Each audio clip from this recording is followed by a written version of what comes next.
Hi there and welcome back to the Good Tutor Premier Prep SAT program. And in this video, we'll continue our look at the Heart of Algebra subsection of the SAT math portion. And more specifically, we'll take a look at word problems dealing with linear equations, which will build off of what we learned about solving linear equations in the last video, but we'll now apply those principles to real-world examples. So really, there's going to be two types of word problems dealing with linear equations that we'll see. The first, we'll look for something or some variable in terms of other variables. So let's go ahead and look at that first type with this first problem. A newly discovered planet has a gravitational field much different than that of Earth. The gravitational force acting on an object, g, on this planet can be calculated using the formula above, where w is the weight of the object, h is the height of the object, and p is the perimeter of the object.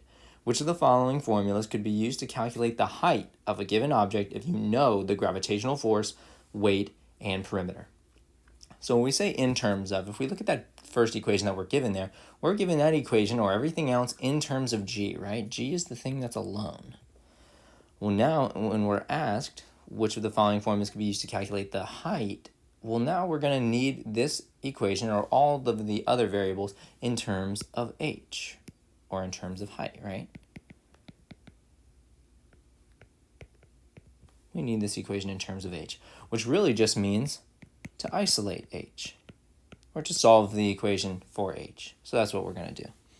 So if we start with what we have, which is g is equal to wh over 2p, we'll start by getting the things furthest away, but still on the same side of h, as h of the equal sign, to the other side first, which is 2p in this instance.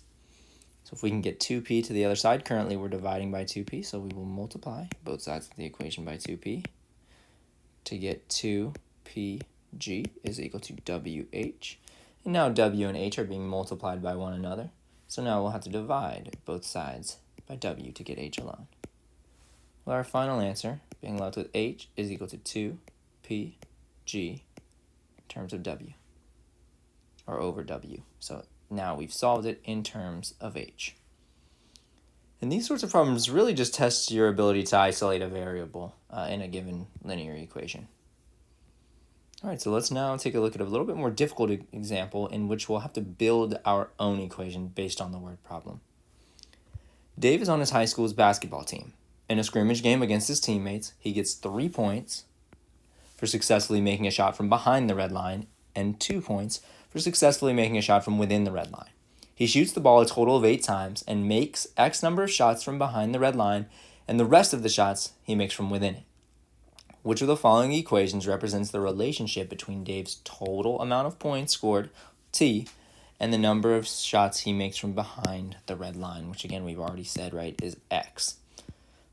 All right, so we know that this equation is going to start with T equals something, right? The total is going to be equal to something, but what?